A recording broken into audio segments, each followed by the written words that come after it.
નમસ્કાર મિત્રો, welcome back to our medical education series. આ વિડીયોમાં આજે આપણે વાત કરીશું કે કઈ રીતે આપણી ડાયજેસ્ટિવ હેલ્થ એટલે કે પાચન તંત્રની તંદુરસ્તી છે, કઈ રીતે મગજના પ્રોપર કાર્યક્ષમતા તથા આપણા માનસિક સંતુલન અને મૂડ રેગ્યુલેશન માટે મહત્વની છે.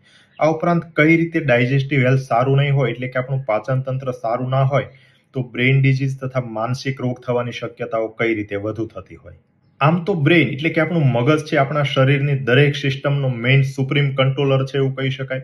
કારણ કે આપણા હૃદયના ધબકારાથી માંડીને એનું પમ્પિંગનું નિયંત્રણ કરવા માટેના જે હાર્ટ સેન્ટર હોય, આપણે શ્વાસના નિયંત્રણ માટેના રેસ્પિરેટરી સેન્ટર હોય કે કોઈ પણ એન્ડોક્રાઇન સિસ્ટમના પણ જે મેઇન ફીડબેકના સેન્ટર હોય એ બધા બ્રેઇનમાં આવેલા હોય.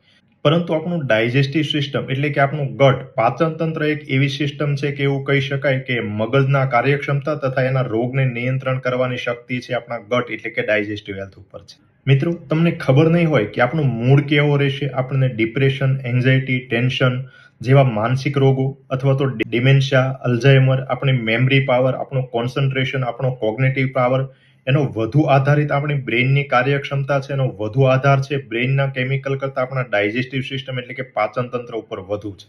વધુ ડિટેલમાં માહિતી માટે ફૂલ વિડીયો જુઓ અમારી યુટ્યુબ ચેનલ પર, જેની લિંક નીચે ડિસ્ક્રિપ્શન બોક્સમાં આપેલી છે.